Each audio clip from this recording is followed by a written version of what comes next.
বন্ধুরা, টসে জিতে ভারত প্রথমে বল করার সিদ্ধান্ত নেয়। প্রথম সেশন মাত্র 13.2 ওভার। এরপর শুধুই অপেক্ষা।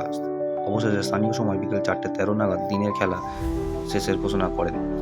ব্রিসবেন টেস্টে দুই দলের অস্বস্তি বাড়াল বৃষ্টি। সারাদিনে মাত্র 13.2 ওভারে খেলা বিশ্ব টেস্ট চ্যাম্পিয়ন ফাইনাল নিশ্চিত করতে ভারত অস্ট্রেলিয়া দুই দলই পরিস্থিতি সঙ্গী। এই ম্যাচে আবহাওয়া বড় আতঙ্ক হয়ে দাঁড়ালো। বাকি 4 দিনও বৃষ্টির প্রভাব পড়তে পারে, সেই সম্ভাবনাই প্রবল। বৃষ্টির পূর্বাভাস ছিলই।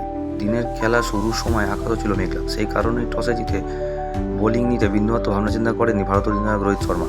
নির্ধারিত সময়ে ম্যাচ শুরু হয়েছে। কিছুক্ষণের মধ্যে ঝলমলে রোদও ছিল। তবে ইনিংসের ষষ্ঠ ওভারে বৃষ্টি নামে।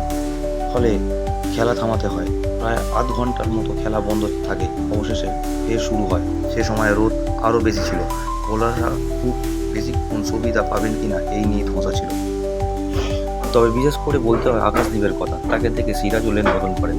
এরপর বুমরাও। মনে হচ্ছিল যে কোনো সময় উইকেট আসতে পারে। তবে 13.2 ওভারে ফের বৃষ্টি। আবারও খেলা থামাতে হয়। নির্ধারিত সময়ের আগেই লাঞ্চ ব্রেক দেওয়া হয়। শুধুমাত্র অপেক্ষাই অপেক্ষা। ভারতীয় সময় 11:46 নাগাদ জানানো হয়েছে আজকের দিনে খেলা শেষ। বোর্ডের তরফে আরও জানানো হয়েছে কাল অর্থাৎ রবিবার থেকে স্থানীয় সময় সকাল 9:50 ভারতীয় সময় ভোর 5:20 থেকে দিনের খেলা শুরু হবে। আবহাওয়া সঙ্গত দিলে দিনে অন্তত 98 ওভার করে খেলা হবে।